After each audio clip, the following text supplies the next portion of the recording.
A poem. I watched you since day one, when you came down that escalator. Big, self-glorious billionaire, future wannabe president, dictator. And since day one you started playing your favorite game. Blaming others, rapists, criminals, and many other names. First, most people laughed and said, haha, that crazy bitch the Donald.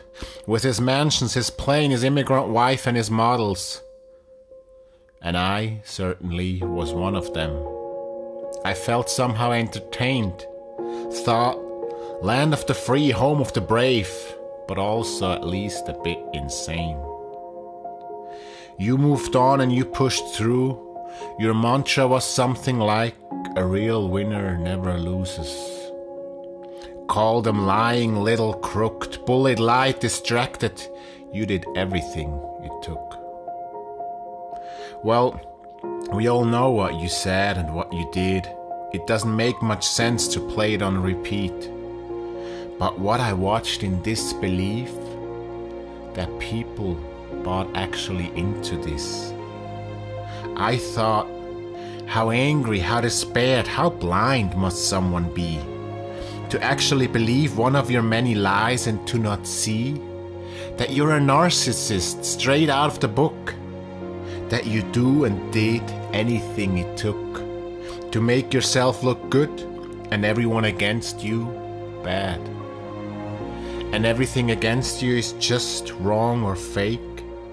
That's what I call mad. If you lose, it would be rigged. And now that it was because you won, you see no problem in it. But I'm not here to convince you or hope you'd realize the truth.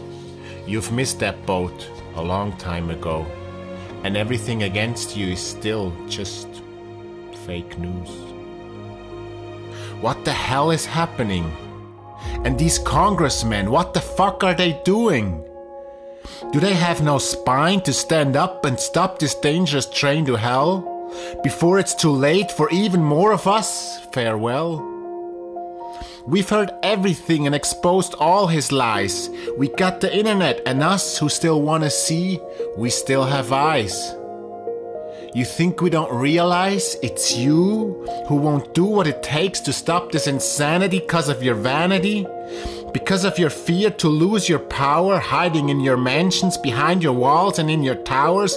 Because you're afraid it would embarrass you? Well, to stop this, it's too late. And I wish it would still be a mattering issue. How the fuck can you watch but not do anything? And Trumpers, you seem so obsessed with winning. Make America great again. That is what you scream. Donald, please don't let me be a loser. That is what it really means. Donald, you know how to win, you proved it before. Please take us along, don't make us lose anymore. And you might have felt rage, because you felt that someone betrayed you, your dreams and your values. And maybe you felt left behind and felt fooled. And I can't say that you're wrong, because I never walked in your shoes. And if all of this is not the case, and you're just proud of your country and your own race, and you just think it's fun and it's cool to scream and to bash and put others down, then you're just a fool. He don't give a shit about you. Ask the Americans in Puerto Rico. I hate to tell you, but you threw our budget a little bit out of whack. What a fucking sicko. And while he says he prays for them, he tried to make a joke. Doesn't that speak volumes? How can this not make you choke? And his suppressed wife gives him a look like, you are such a bastard. But distraction, lies, threat, and twisting truth are the disciplines you mastered. How can this be?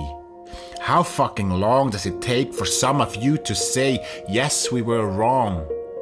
How long will it take to admit the mistake, to admit that he's fake until you start seeing through, for God's sake? Close to where I live, there are people who, until today, they still deny that the concentration camps ever happened, all fake, made up lies. And you can show them the places and talk to widows and daughters who lost their husband or father, who've been killed and been slaughtered. But until today, these people say, this never happened, fabricated lies. I think because they couldn't bear the pain that it would make them feel inside. If they really had to see, it was their fathers who did this kind of stuff. Because they were patriotic, fooled, blinded, or just not courageous enough to stand up and dare to speak their mind. To stand up and say no more like this is insane and this is blind, driven by fear, greed, rage and by lies told from the top, infiltrated our hearts and our minds. So stand up and do what it takes. Stand up, do something, it's already late. Say what needs to be said to family or friends in church or at work, and to yourself. Be brave and do what it